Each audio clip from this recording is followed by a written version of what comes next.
Buenas tardes, ¿qué tal? Bien.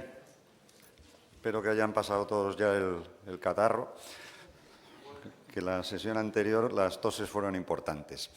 Ya que estamos casi en primavera, pues tenemos hoy el placer, en este ciclo de alimentación y gastronomía que desarrollamos en el museo, gracias a una colaboración absolutamente completa por parte de los directivos del museo y de luego de ustedes, que no tienen nada mejor que hacer que venir a escucharnos a nosotros.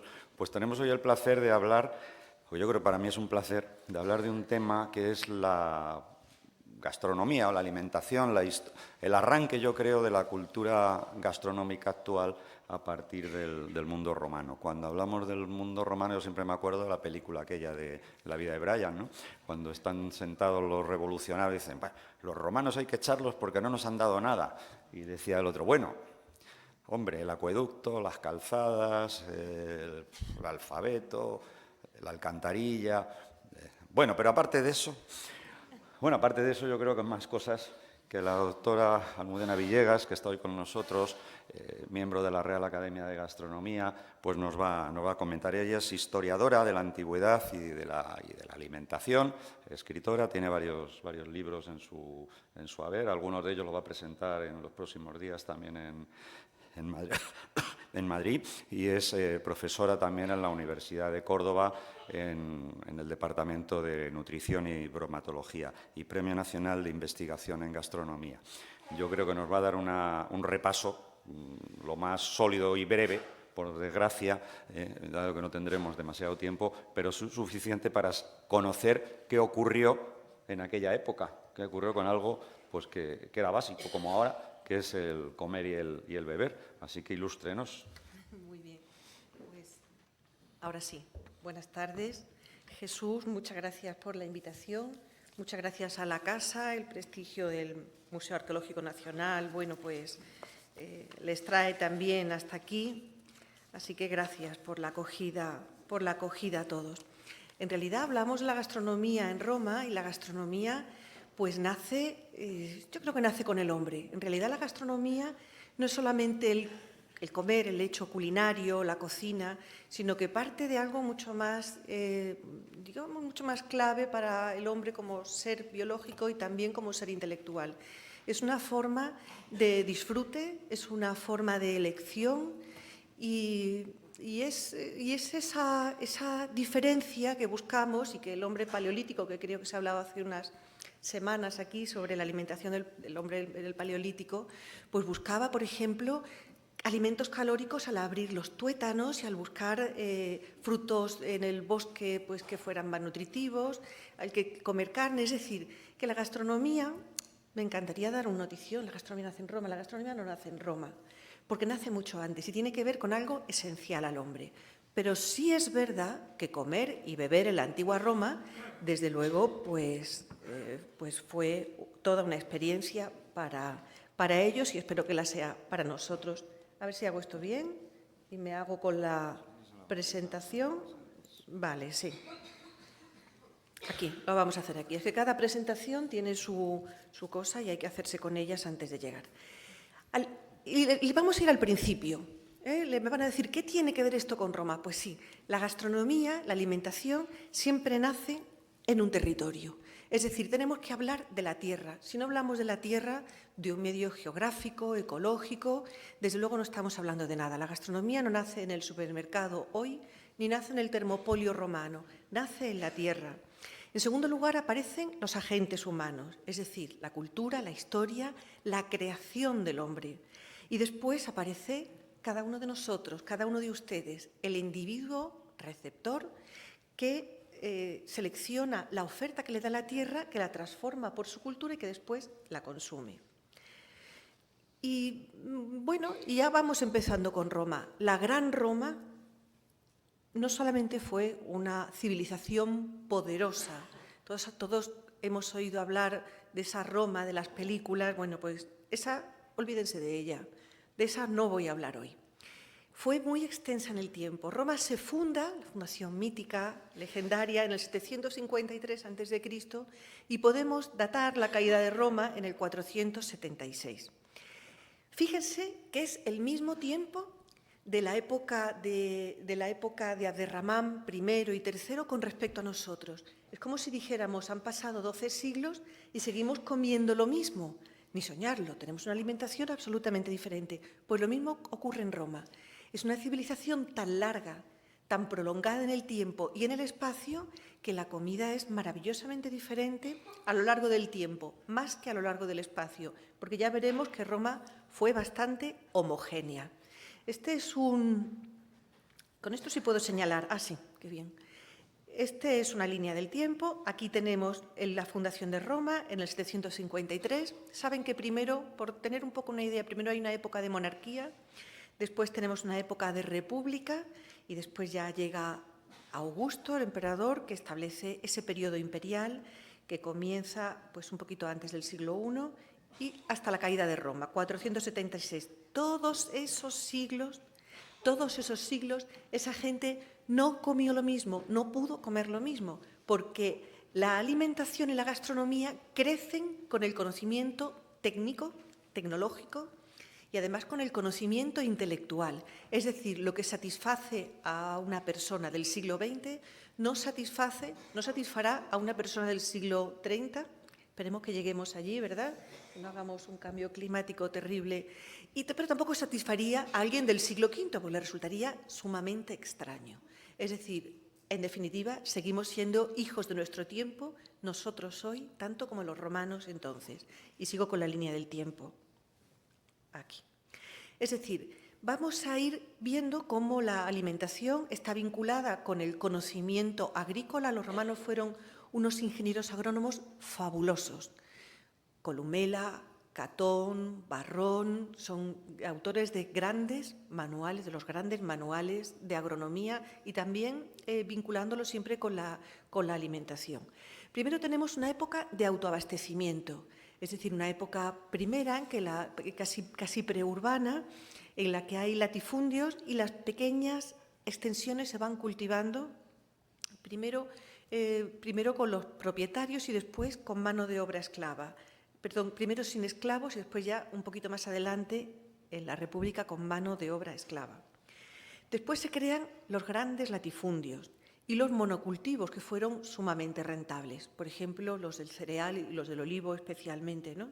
Entonces sí que se produce esa sociedad esclavista que caracteriza a Roma y que sí que hemos visto en todas las películas y que conocemos, parece que conocemos también. Después desaparece esa clase campesina en Italia, es interesante, y hay una mayor rentabilidad en la importación de alimentos.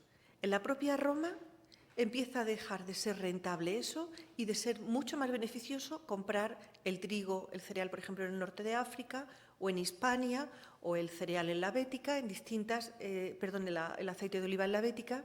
En distintas provincias se traían distintos productos, con lo cual también se fomentaba la riqueza en todas las provincias. Y hay una cosa que ya la veremos más adelante. Empiezan a proliferar en los grandes viveros, y digo viveros de animales, de productos de lujo, animales que están destinados a satisfacer a los gourmands, ¿no? Es decir, que tenemos esa gastronomía, esa alimentación que está dependiendo de las actividades económicas y productivas. Al final es un motor muy importante para la riqueza. Es decir, las actividades agrarias son la raíz de la economía romana y también de la sociedad. El hombre romano es un hombre vinculado con la tierra, agrícola, que sigue valorando, incluso sigue valorándolo a lo largo de la República y del Imperio, esa vinculación que tiene con la tierra, con muchos dioses que representan las fuerzas de la naturaleza.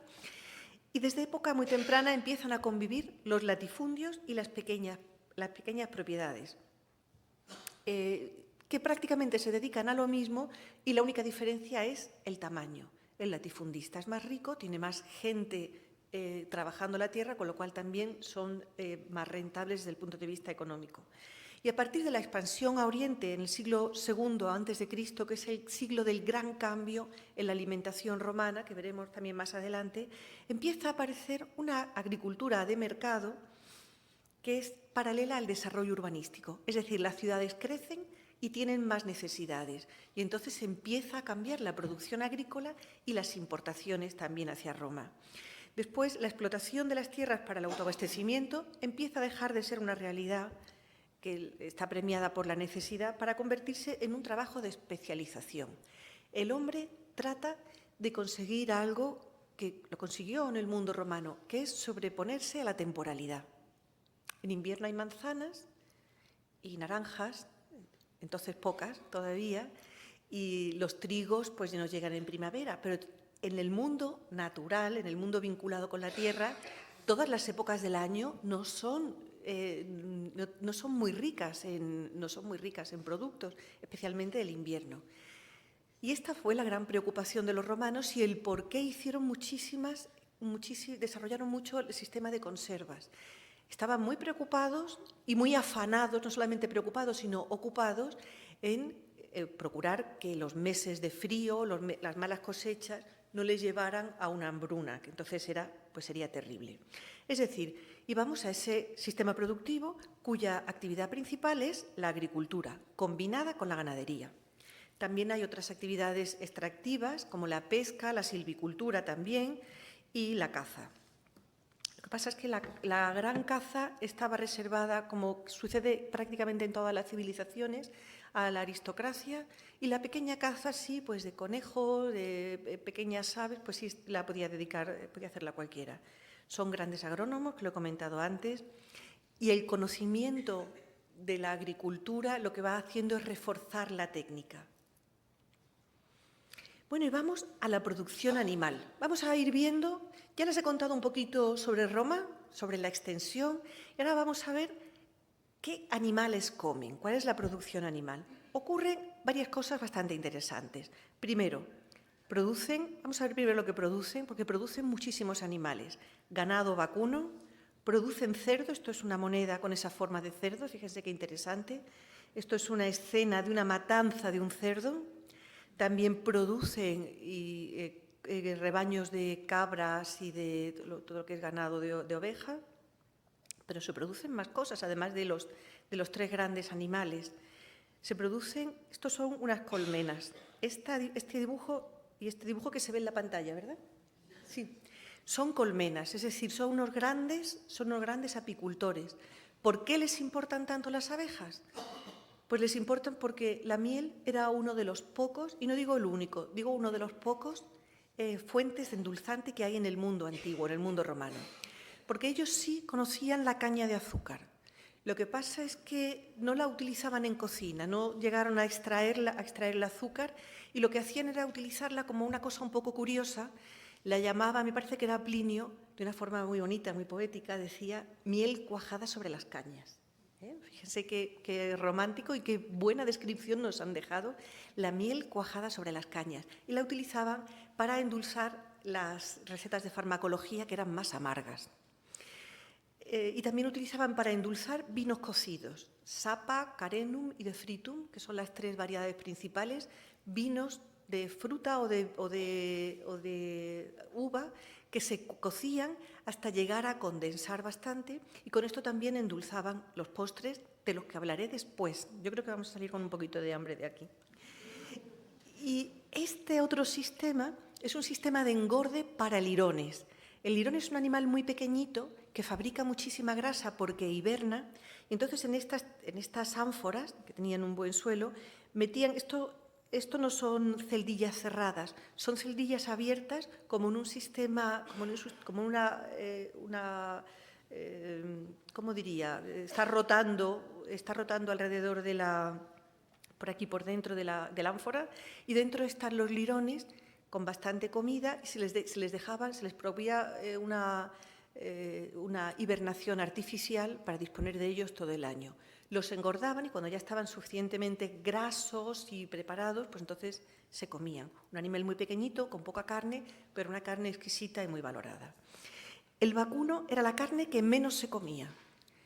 Precisamente he traído esta imagen porque principalmente se utilizaba para ganado, para tiro, como animal de tiro, y además los sacrificaban muy viejos. ¿Qué pasa? Con los animales que han bregado mucho y muy viejos, pues eran unas carnes recias, duras, y muy poco sabrosas. No ocurría así como con los cerdos o como con el ganado, la cabra y la oveja, que sí la comían el chivo pequeñito, la cabra pequeñita, que saben que es una carne pues mucho más tierna, como parece natural.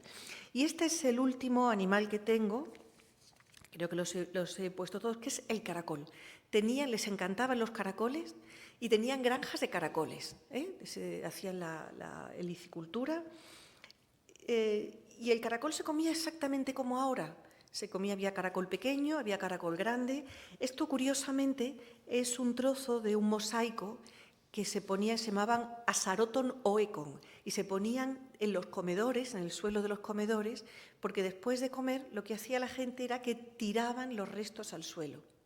Es curioso, no los tiraban por suciedad, los tiraban y nadie recogía lo que había en el suelo porque decían que eso era para los dioses, eso era como una bendición, se limpiaba después. En realidad era una medida higiénica para no coger del suelo lo que ya estaba sucio. Y entonces en este bellísimo asaroton oekon, que no lo he podido traer entero porque claro, aquí no nos cabía todo ni me daba tiempo a todo, bueno, pues había representado uno de esos caracoles de los que además tenemos bastantes recetas. Pero no solamente comían carnes, ojo, que los recursos del mar eran importantísimos. Y los recursos del mar y de los ríos. Es interesante porque los peces de río no estaban muy bien valorados. Los peces de agua dulce pues no parece que tenían en el mercado muy buena aceptación, pero sí los pescados de mar y los mariscos y los crustáceos. Es decir, comen ostras, comen almejas, comen mejillón, comen todo lo que da el mar y además valoran en dónde se come. Roma es la primera civilización que nos está hablando un poco, no solamente en este caso, sino también, por ejemplo, con respecto a los aceites y a los vinos de las denominaciones de origen.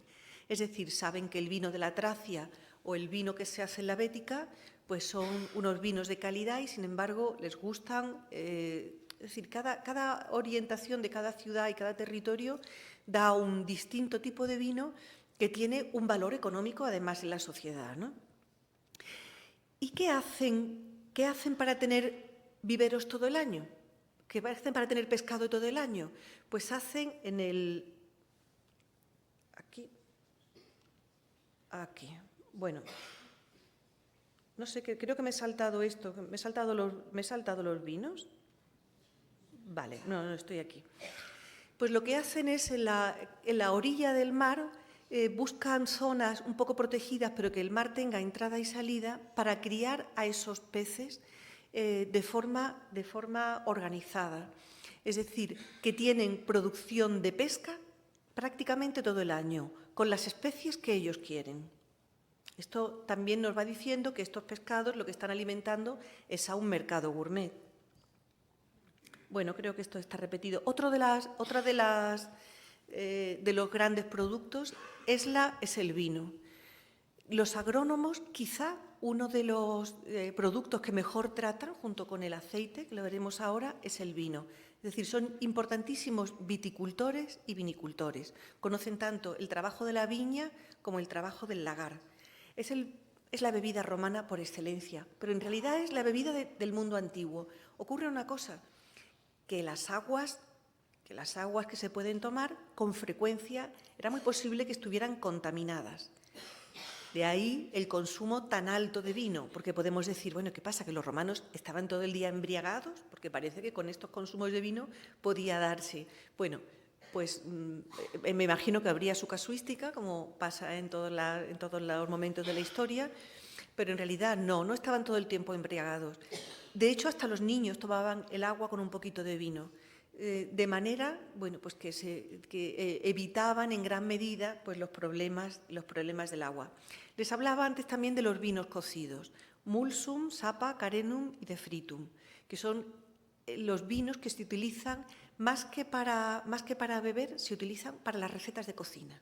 Ya estamos hablando de una vinculación importante de la cocina con los vinos. Yo digo hoy que los vinos buenos mejoran una barbaridad la cocina.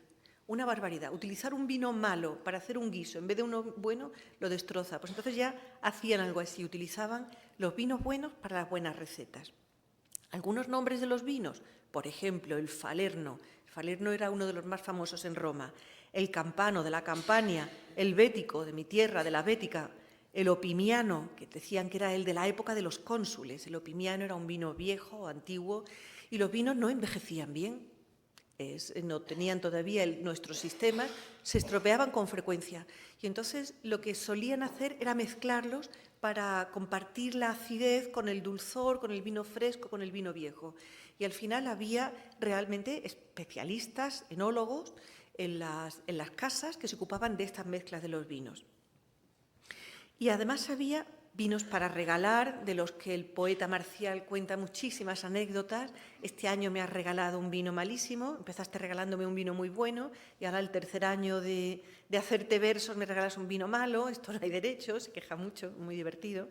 También hay vino para consumo de esclavos o de libertos, que Catón precisamente deja una receta para este vino de esclavos, que es un vino mucho más barato, no se pueden imaginar, pero además hay vinos exquisitos y carísimos. Estamos hablando de una sociedad que da a cada cual lo suyo, justo o injusto, pero es cierto que había una estratificación que caracteriza la sociedad romana. Hay estratos en todas partes, hasta el cocinero jefe, el archimagirus, no trata bien al último de la fila, al muchacho que limpia, por ejemplo, los platos. Hay estratificación social hasta dentro de las cocinas. Bueno, y el aceite de oliva, que realmente descubre el mundo romano y lo pone en valor, porque además lleva a Roma, a la capital, distintos tipos de aceites de cada procedencia. Por eso les hablaba de las denominaciones de origen antes. ¿Qué hacen con el aceite los romanos? Pues por supuesto que lo utilizan como alimento, como medio de cocinado, es decir, fríen con el aceite de oliva, guisan con el aceite de oliva, hacen maceraciones con el aceite de oliva, pero además se usa como condimento. Hay una cosa muy curiosa, ahora utilizamos el aceite de oliva, que es una moda de los años 90 o así, le ponemos un chorrito, ¿verdad?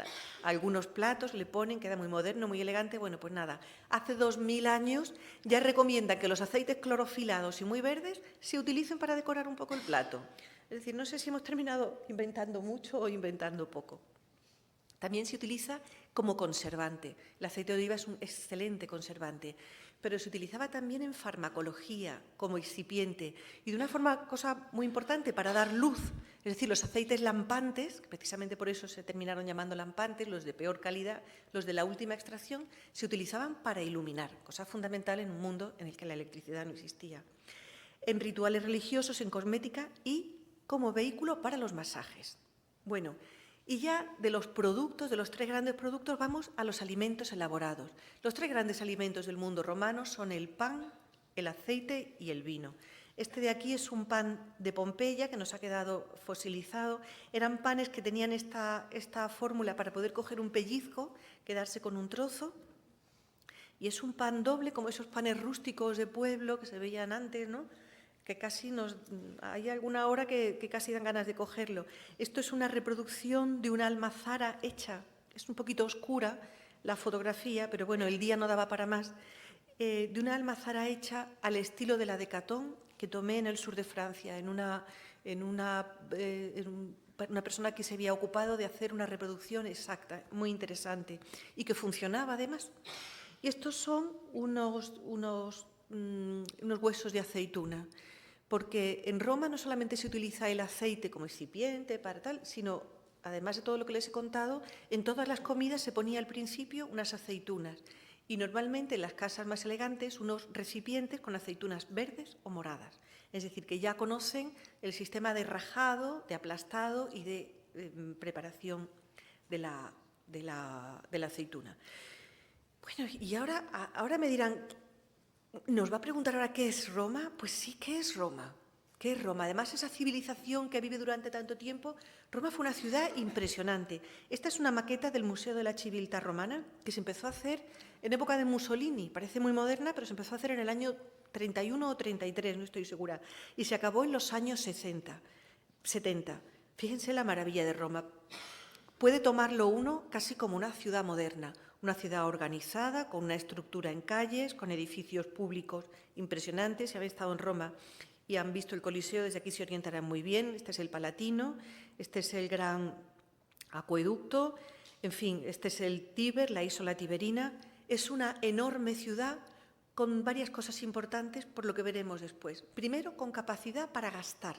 Es decir, hay una sociedad rica, más que pudiente, rica, de ricos libertos, de aristócratas, de políticos, es donde está entonces el centro del mundo y el centro de todo el mundo, que son capaces de gastar, que son capaces de pagar por la importación de alimentos de categoría, desde los aceites hasta los preparados. Por ejemplo, de Hispania llegaban una cosa que les gustaba mucho, que eran los jamones de Tarraco.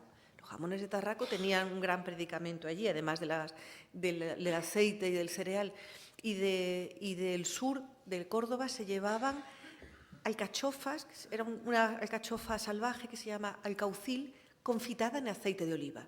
Y esa alcachofa, preparada en aceite de oliva, se llevaba hasta Roma.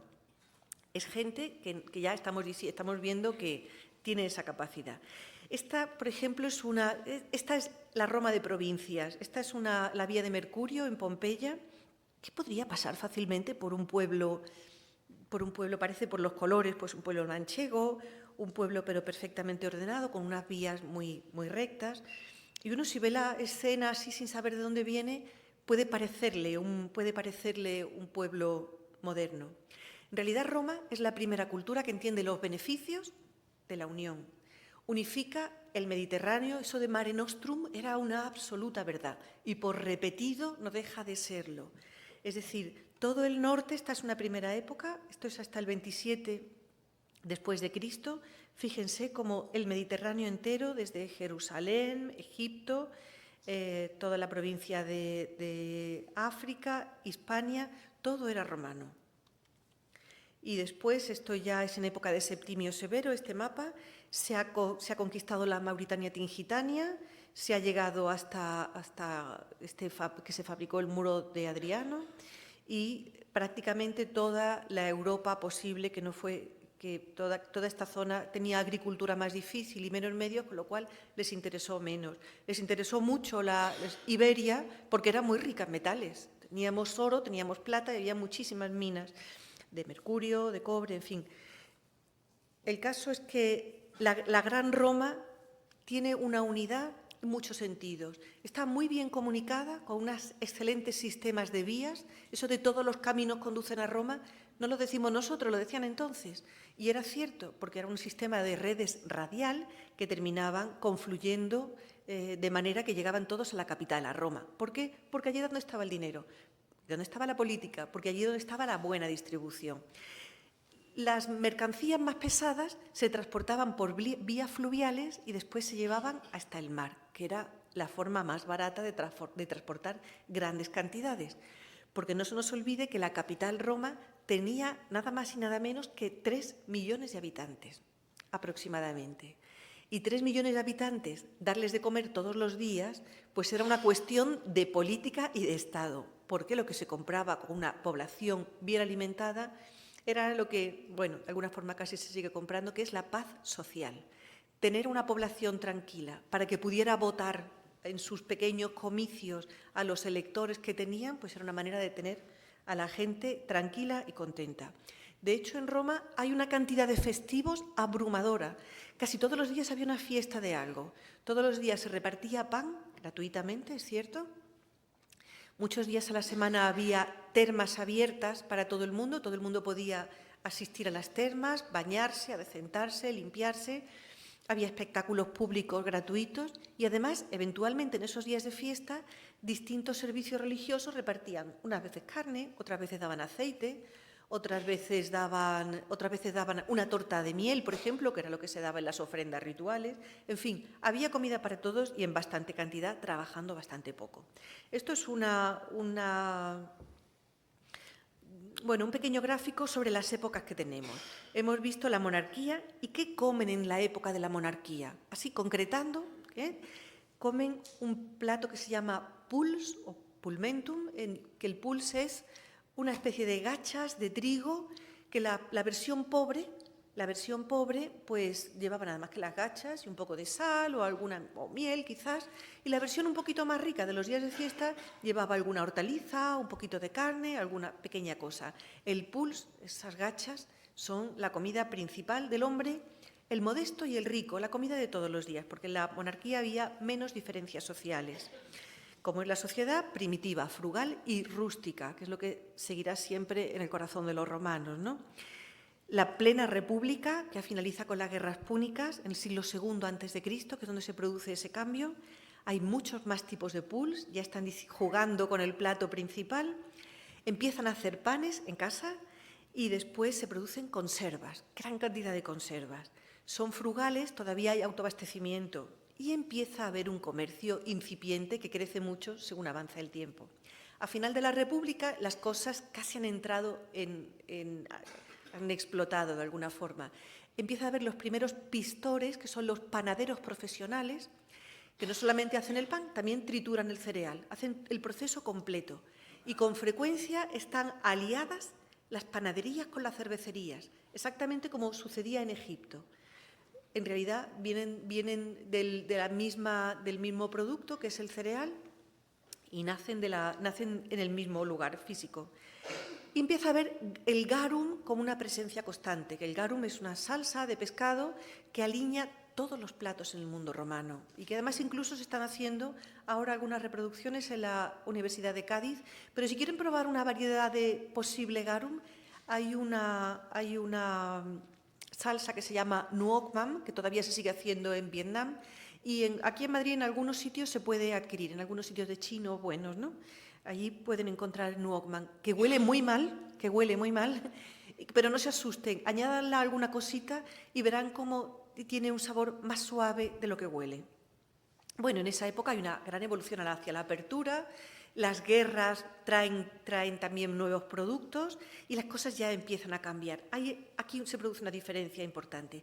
En pleno imperio sí podemos hablar de la gourmandise, podemos hablar de que aparecen muchísimas salsas, de que se refina mucho el comedor y la cocina. Hay manuales de cocina ya, aunque hay antes también griegos, pero aquí tenemos el primer gran manual de cocina del que les hablaré luego. Hay triclinios exóticos, es decir, ya empieza uno a recrearse en el confort y en el lujo. Y luego, en el último momento, con la división entre el imperio oriental y occidental, bueno, el imperio oriental tiene una cocina sofisticada que termina dando en la bizantina, que es casi una cocina cerrada, muy compleja, y en el imperio oriental y en el imperio occidental, pues como desaparece el urbanismo y se desintegra la civilización, pues la alimentación igualmente pues se hace más rústica y se empiezan a abandonar las ciudades, con lo cual hay una descomposición importante. Bueno, siguiente paso, ¿qué come la gente corriente en Roma? Porque los ricos ya veremos que comen mucho y bien. Pero, sin embargo, la gente corriente come comidas suculentas, comen estofados, comen guisos, comen potajes de garbanzos, se come muchísima legumbre y la comida de diario les gusta a todos. Es decir, igual que hay cocido más sencillo, quiero decir, poniendo un ejemplo con nuestra cultura, ¿no? Y cocidos con más cosa, con más pringue, con más carnes, pues allí también hay cocidos muy sencillos y hay cocidos muy sofisticados que les gustan a todas las clases sociales. Se come en la casa y se come también en la calle, que no nos olvidemos que el romano es un hombre mediterráneo, de cultura abierta, que les gusta salir, que en cuanto hay un rayo de sol están en la calle comunicándose, divirtiéndose. Esta cosa que todavía vivimos nosotros, de alguna forma es una herencia casi directa romana. Las casas urbanas son estrechas, son pequeñas y entonces el hombre romano sale a la calle. Los cereales y las legumbres son la base de su alimentación. Trigo, cebada, he puesto arroz, no es que el arroz fuera generalizado, pero sí es verdad que conocieron el arroz y que se utilizaba para espesar guisos, no tanto para comerlos, sino para espesarlos y para rellenar, en pocas cantidades, El trigo también se consume como legumbre. Prueben a hacerlo, prueben a buscar un poco de trigo fresco, no el que viene empaquetado, y a tratarlo como una legumbre, a remojarlo por la noche y a guisarlo, por ejemplo, con unos garbanzos. En Almería se siguen haciendo ese tipo de potajes y ya iremos viendo qué es lo que nos va dejando el mundo romano con cosas concretas y son bastante buenos. Hay mucha panificación y distintos tipos de panes. Este es un horno, por ejemplo, Puls, que es la madre de todos los platos, y además es la base de la repostería, los cereales, quiero decir. ¿Qué legumbres consumen? El haba, pero no el haba americana, no ese haba pequeñita y blanca, el haba plana, mediterránea, la que es verde, que oscurece un poquito al secarse, ¿no? garbanzos, lentejas, judías verdes, guisantes, en fin, comidas nutritivas y económicas. Aquí tenemos otros 2 panes pompeyanos. Físicamente, esto es una pintura de las que nos quedan poquísimas. Higos, por ejemplo, era otra cosa que comía normalmente, no solamente frescos, sino también secos. Esto es una moneda con una ánfora de aceite y estos son panes y puls, una receta de las que hablábamos. ¿Y cómo llegaba la comida a esta gente, a esa población de 3 millones de habitantes? Pues a través de mercados periódicos, mercados que se llamaban nundinae, que se producían cada 9 días, y después a través de los makelum, que eran los mercados en los que se podía comprar todos los días, exactamente igual que hoy. También había venta de comida elaborada y venta ambulante. Es decir, se podía comer de muchas formas. Uno podía no comer en su casa ningún día.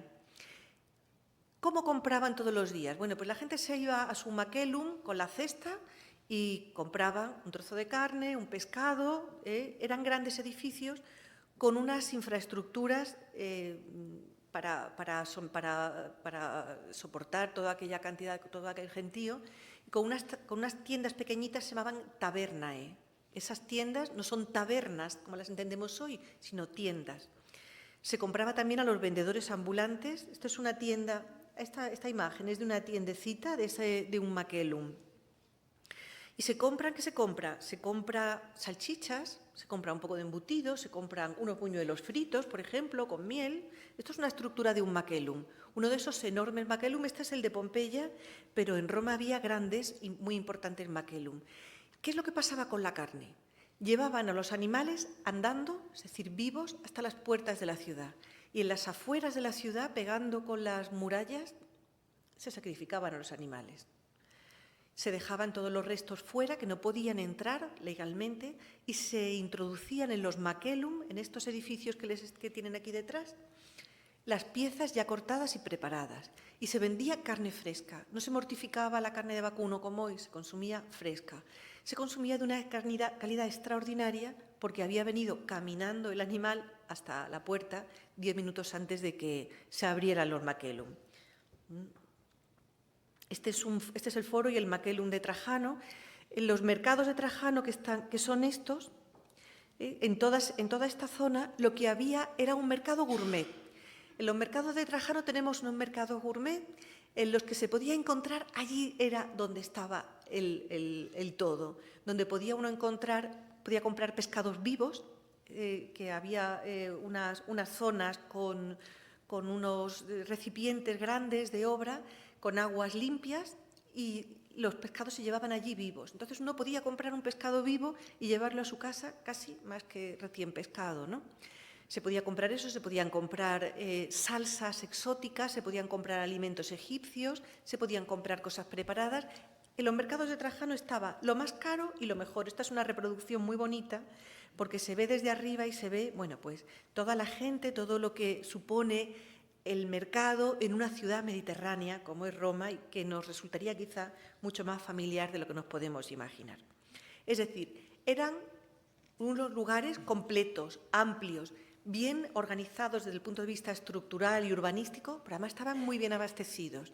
Y para que no hubiera problemas, tenían instrumentos, como son estos, para la comprobación de pesas y de medidas. Es decir, la mesa ponderaria, que es esta, tabula mensaria, y esta es una clásica romana, pero pequeñita, una balanza.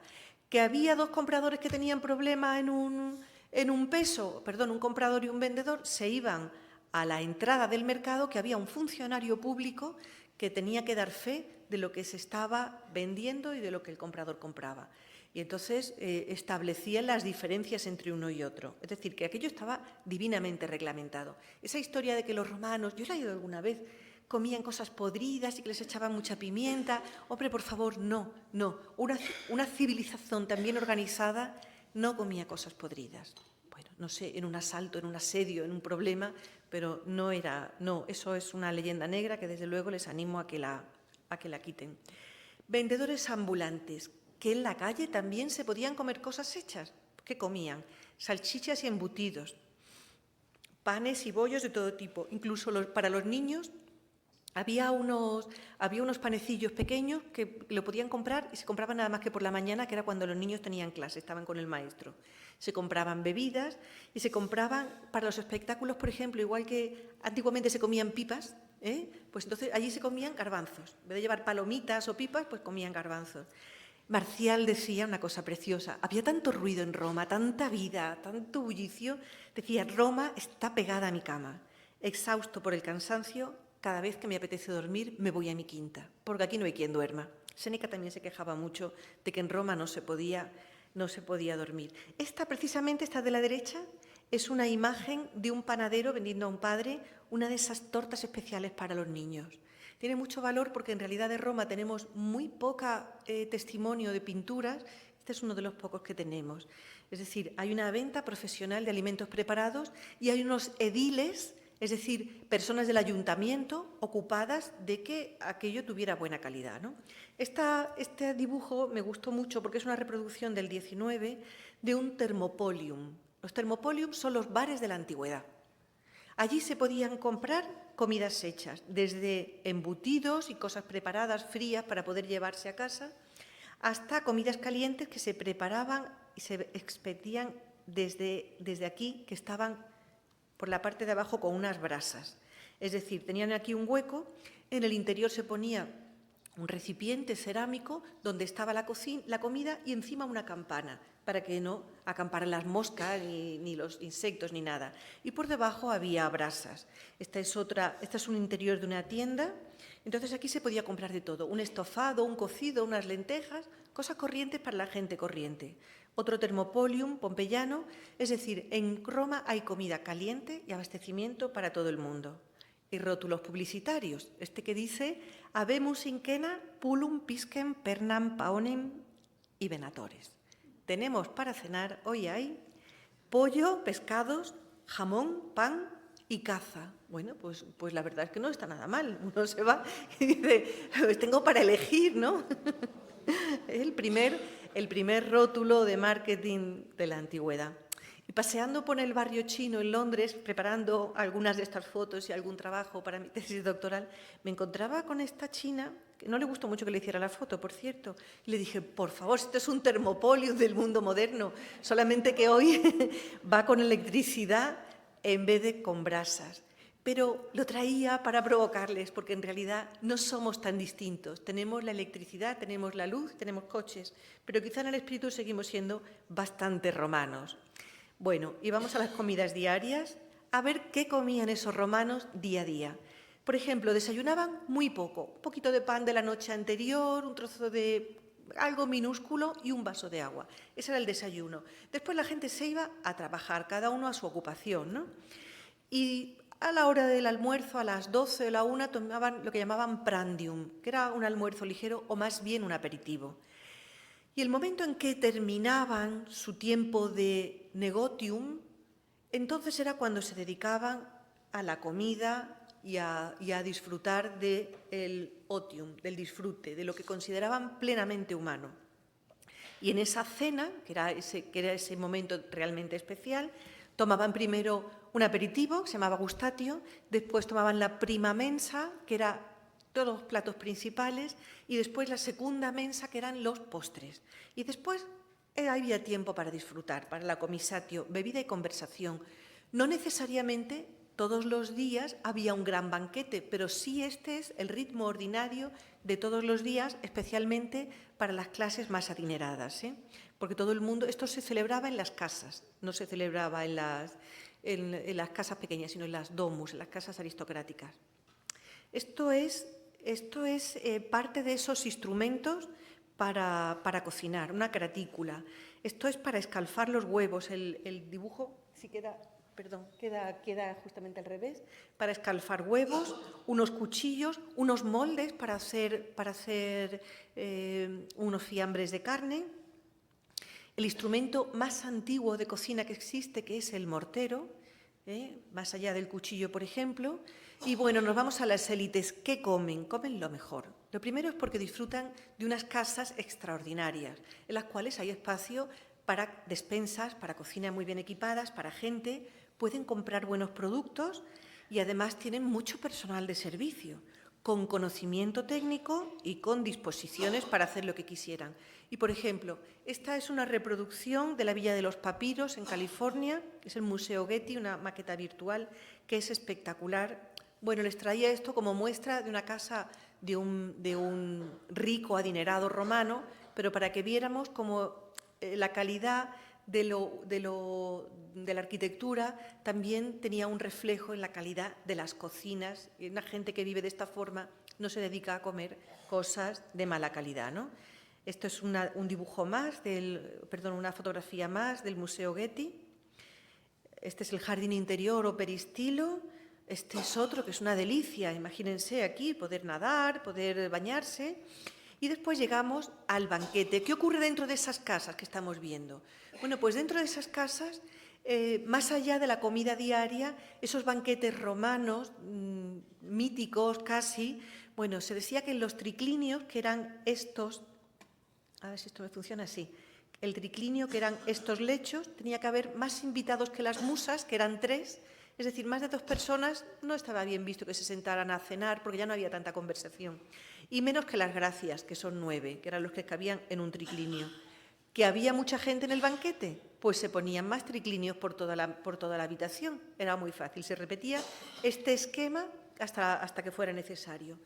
Y tenían un importante servicio de sala, es decir, había un maestresala, había camareros especializados en vino, otros en cortar, en trinchar las aves, otros en preparar los pescados y limpiarlos. Es decir, hay un servicio de mesa extraordinario. Desde luego todo esclavo, ¿eh? Y servicio de mesa, es decir, hay manteles, hay servilletas, hay vajilla y cristalería. Las servilletas eran enormes, se llamaban mapae, unas servilletas muy grandes, que Marcial dice incluso que aquellas servilletas podían servir casi de toldos, de lo grandes que eran.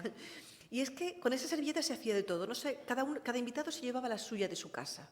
Te invitaban a cenar y tú te llevabas tu servilleta. Y en la servilleta te lavabas las manos, te lavabas la boca. Y al final, cuando la cena acababa, la gente se llevaba comida, estaba bien visto, se llevaba comida a casa envuelta en esa servilleta, pues para compartir en casa o para el desayuno del día siguiente. Ya sabemos que por la mañana les gustaba menos cocinar. Esta es una reproducción de un triclinio del Museo Arqueológico de Nápoles, que está bastante bien. Cada uno de estos lechos es un triclinio, es decir, son bancos muy bien acondicionados, con cojines. En realidad es como un sofá. Uno llega por la tarde a casa cansado y se tumba en un sofá inclinado sobre el brazo izquierdo y ya está repitiendo la postura del romano, que come con un cierto protocolo y con bastante educación, alimentos que están troceados, que se le ponen en una mesa delante, acostado sobre el izquierdo y con el derecho se come. Por eso había tanto servicio de sala, para que toda esa gente troceara las comidas y uno pudiera comer pequeños trocitos a mano. Es un triclinio interior, pero también había triclinios exteriores. ¿Qué hace calor? Nos vamos al jardín. ¿Qué hace frío? Nos vamos dentro. Comedores de verano y de invierno. Este es de la casa del Efebo, en Pompeya. En realidad, hay una cosa muy importante que también creo que nosotros la vamos a entender muy bien porque seguimos teniendo mucho de ellos. Es el convivio, que quiere decir cum vivere, vivir juntos. Es decir, el banquete, la forma de alimentarse, la forma de la sociedad del mundo romano, no la comprenderemos si no entendemos que el trato de unos con otros era muy importante. El hombre romano se siente romano cuando después del negotium, de esas horas de trabajo, se dedica a lo que es propio del hombre, que ya lo decían los griegos, que es el otium, y no el ocio, no es exactamente el ocio nuestro, sino es el otium que es productivo, es decir, durante los banquetes no solamente se come, hay espectáculos, algunas veces alguien lee un poema, se lee un libro nuevo, se leen unos versos de algún poeta satírico que son bastante entretenidos o son muy lenguaraces, ¿no? Hay unas bailarinas de Gades bailando, cantando, es decir, hay un ocio productivo y rico. Este es el asaroto noecon que les enseñaba antes, son cáscaras de erizos, trozos de marisco, nuestro caracol, que por aquí hay uno, una cañailla, incluso aquí un ratoncito comiéndose una nuez. Este es lo que había al final de un banquete en el suelo, eso es lo que representa. ¿Y qué tienen allí? Pues comen con un servicio de mesa maravilloso, espléndido, con objetos de metales preciosos, en plata, algunos con piedras preciosas, en cristal de extraordinaria calidad, con cucharas, estas son unas cucharas de oro, incluso esta, que no sé si se ve ahí, pero tiene el nombre de su dueño. Alguien llevaba en sus cucharas con su nombre para que nadie se las llevara, como nos pasa hoy con las plumas, ¿no?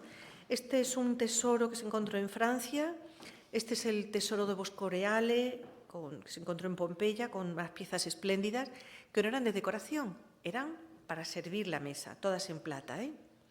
Fíjense qué belleza de pieza de vidrio del siglo I en Pompeya, aunque sea una reproducción. Y luego, para uso diario de la gente corriente, pues hay distintos tipos de cerámica.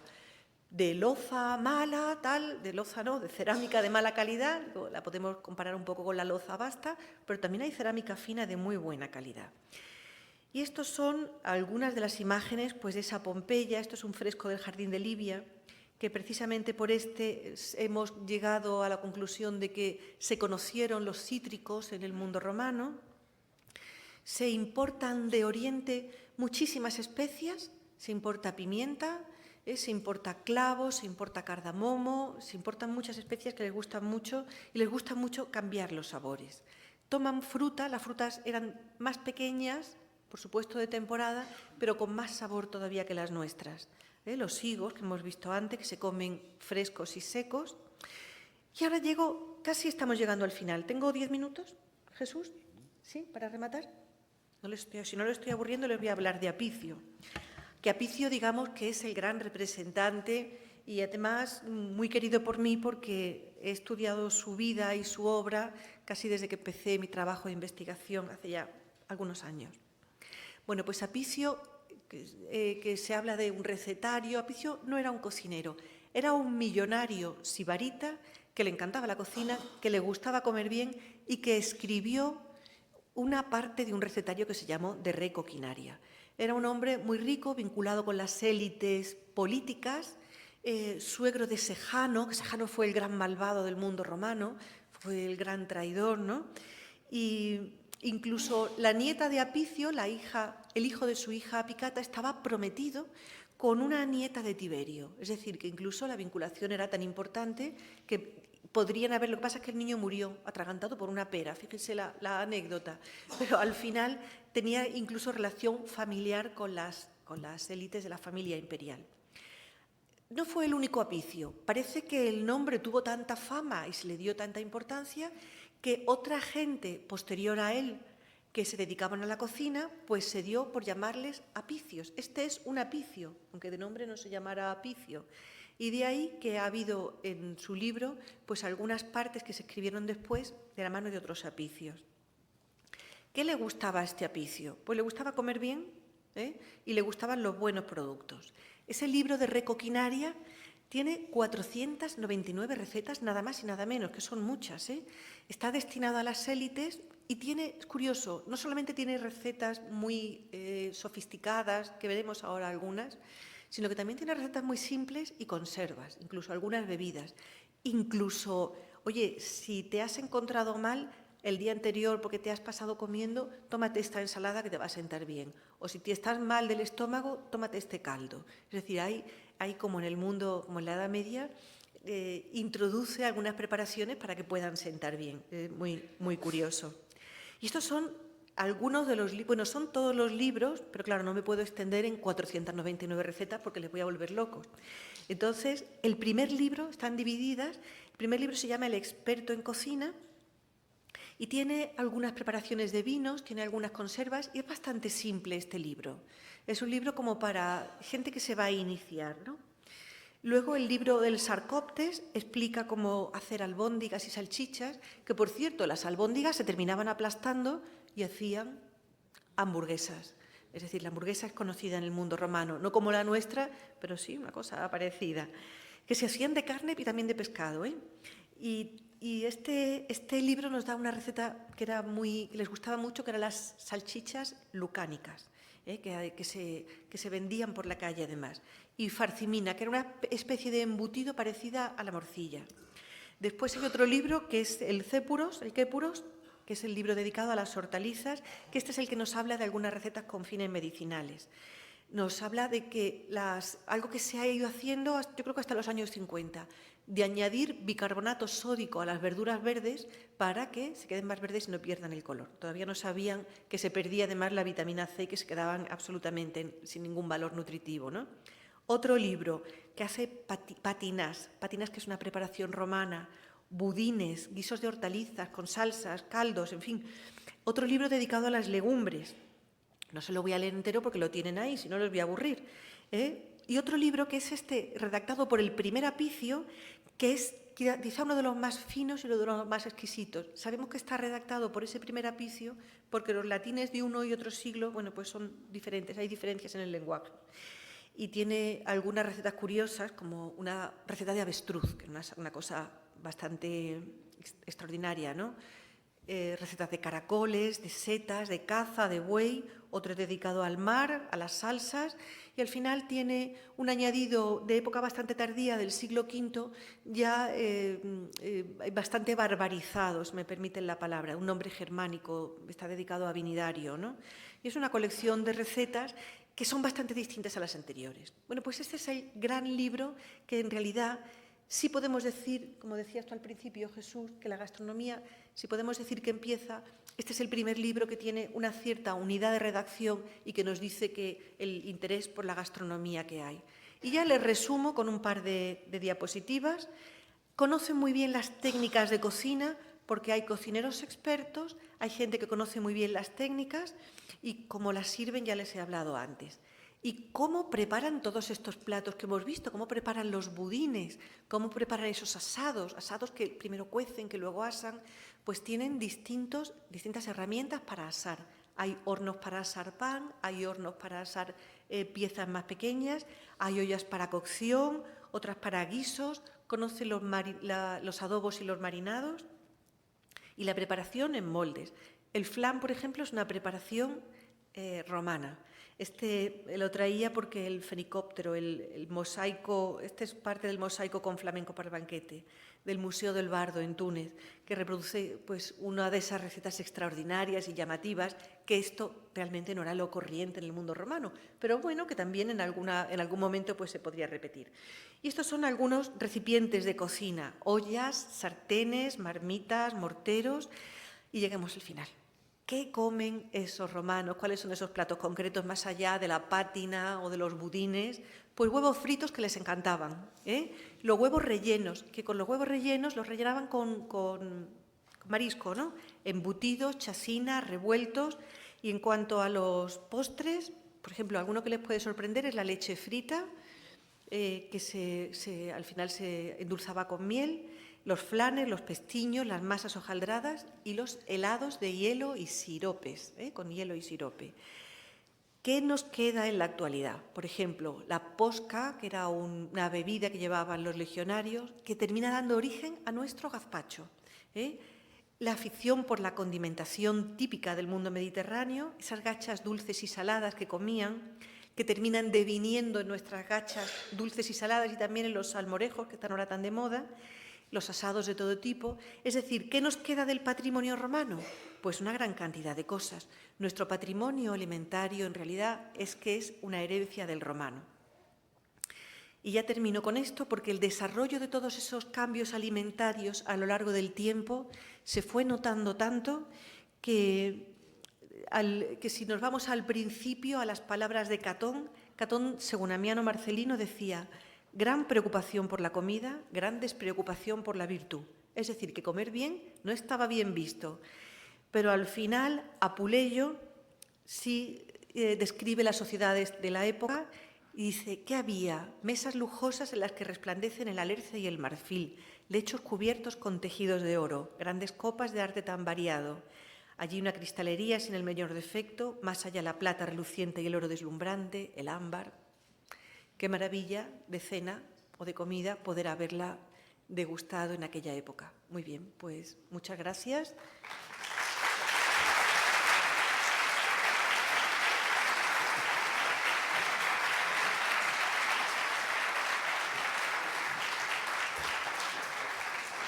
Muchas gracias, profesora Villegas. Muy interesante la costumbre romana.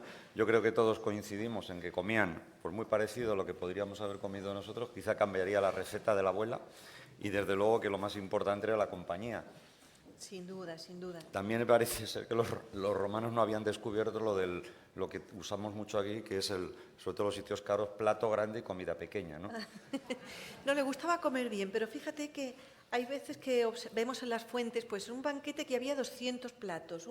En realidad lo que servían era como un buffet, cada uno podía elegir. Es decir, O sea, que inventaron la tapa. Inventaron la tapa. La tapa es antiquísima, desde luego, sí, sí.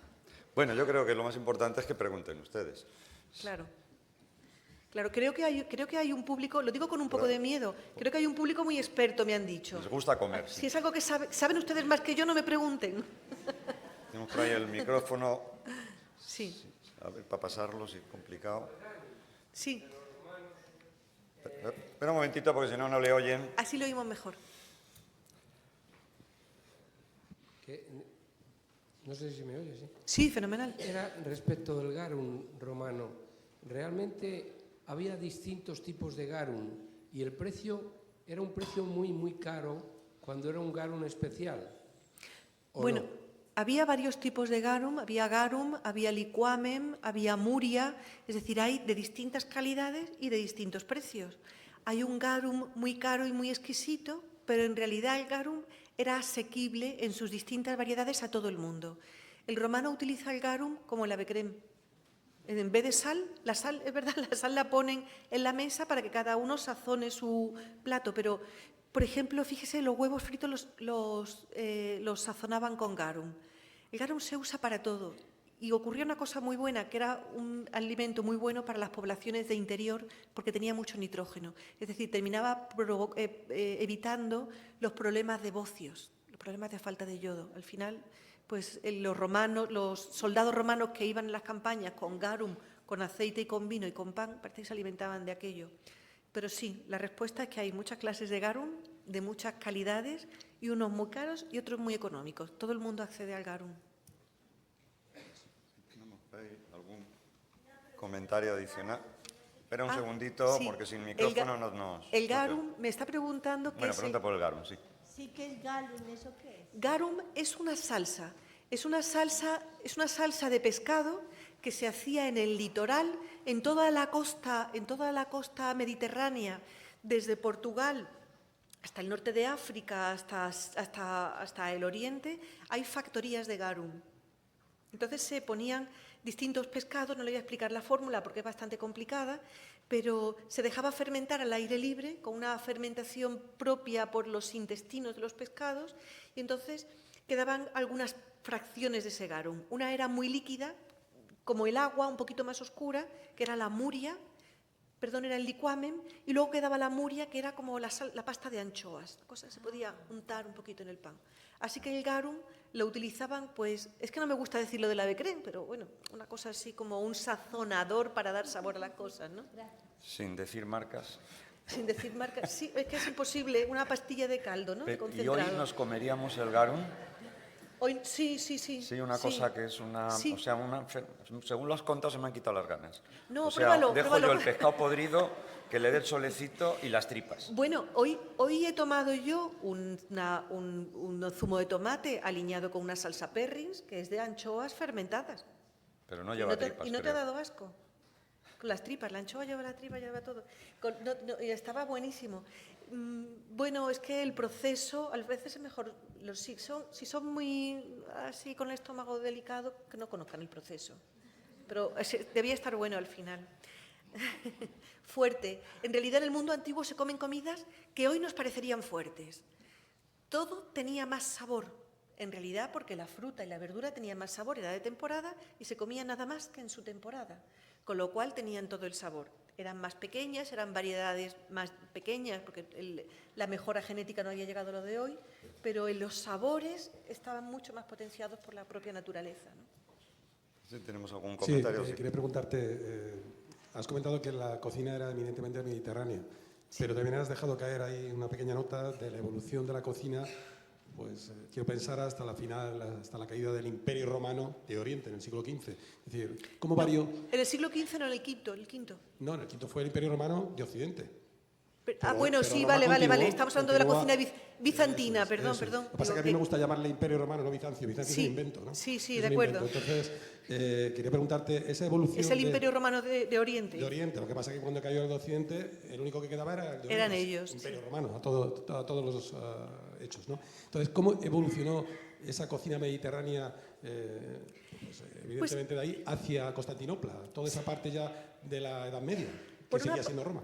Por una parte, hombre, después sufre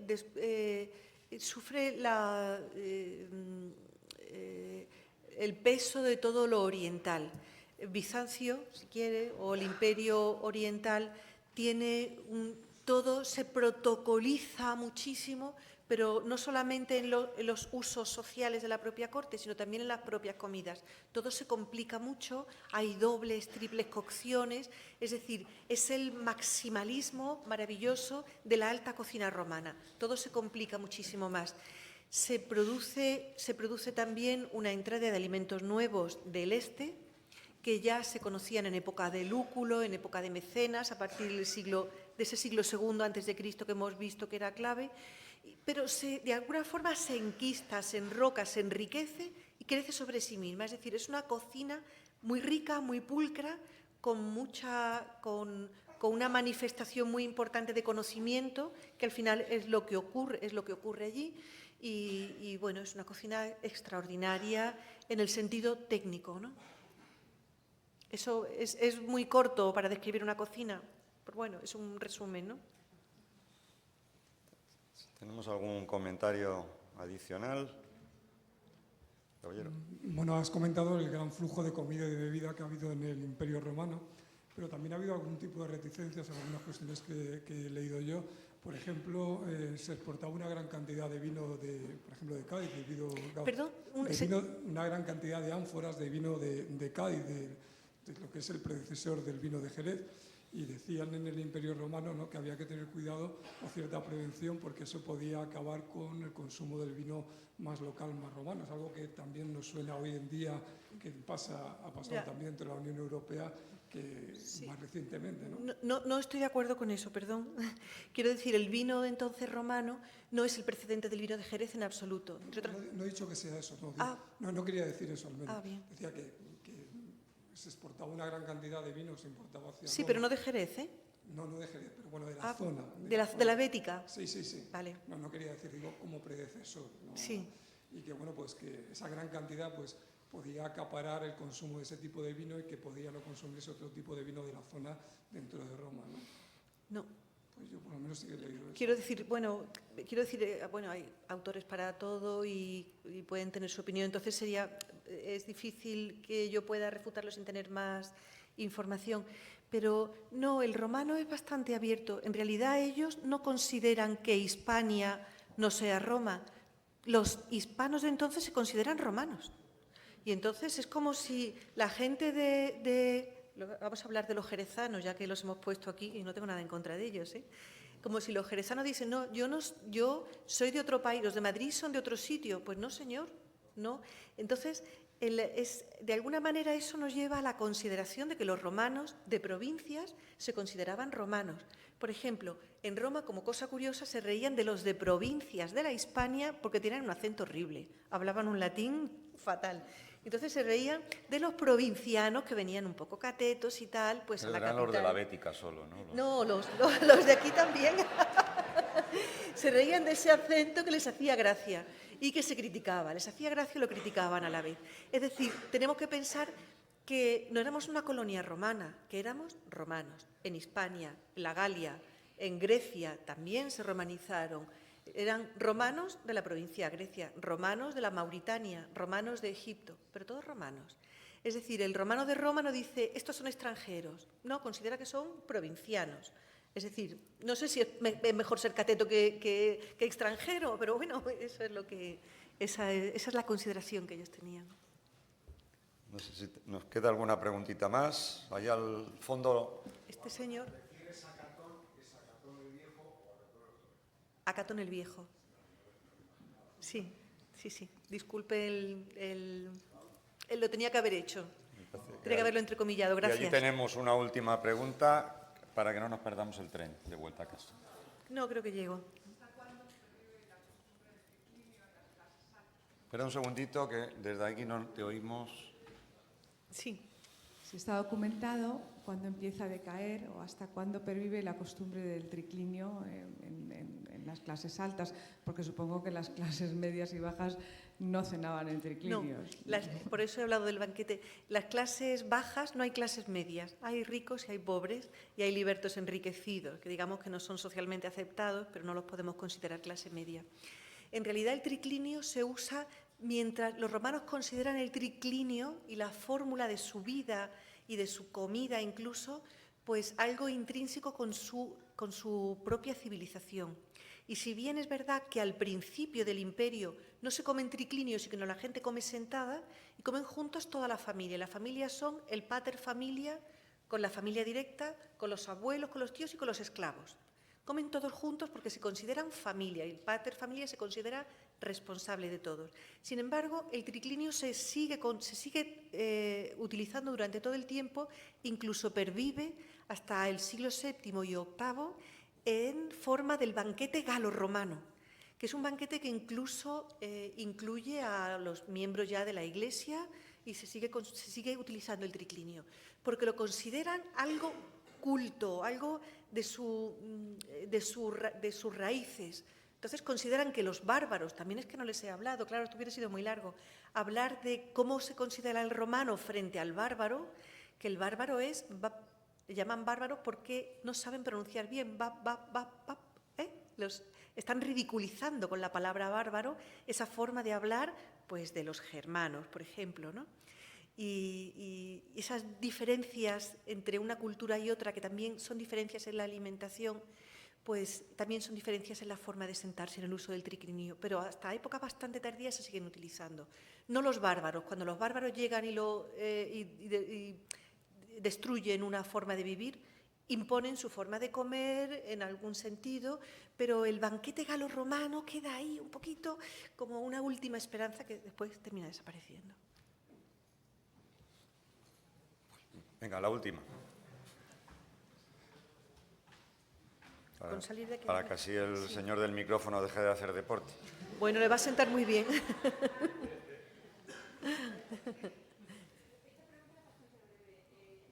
Ahora no te funciona. Está muy bien. La pregunta es breve, está diciendo, eso suena muy bien. ¿Y la respuesta difícil? ¿Ahora? Sí. Esto entiendo que es la teoría y está muy bien, pero ¿y la práctica? ¿Hay algún sitio que conozca que nos pueda recomendar para probar todo esto? No. No. Los banquetes a los que yo he asistido... Bueno, Garum sí, ¿no? Hay ya alguien que lo repite, Garum lo están reproduciendo en la Universidad de Cádiz. Están haciendo algo. Yo no lo he probado. Sí he probado el nuoc mam, esta salsa vietnamita. En realidad, todos los sitios que he asistido de banquetes romanos me han parecido horribles y que además no conocían... Sí, no, se hacen un poco porque parece pues, muy divertido repetir la cocina histórica. La cocina histórica es complicadísima repetirla, porque tiene que haber un investigador que diga, no, esta técnica no se usaba de esta forma.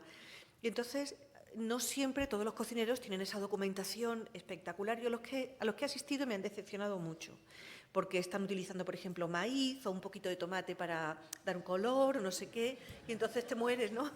Pero así que yo, comida romana, excepto una, que hace muchos años organicé para un grupo reducido de 100 personas y que resultó maravilloso porque, bueno, hubo incluso un poco de teatro, de un grupo de teatro, y vamos todos vestidos de romanos, ¿eh? Y fue una cosa muy divertida, excepto en aquel momento... ¿Cuándo hacemos la segunda? Estuvimos 3 meses trabajando con la gente de cocina para que repitieran los platos como queríamos que se hicieran. Y fue estupendo, es una comida muy buena, pero requirió un importante esfuerzo. La cocina histórica es difícil repetirla, pero no es imposible. Lo que pasa es que, como todo, pues hay que hacerlo bien. Está bien, es una buena pregunta, ¿eh? Muy bien, pues muchas gracias a todos.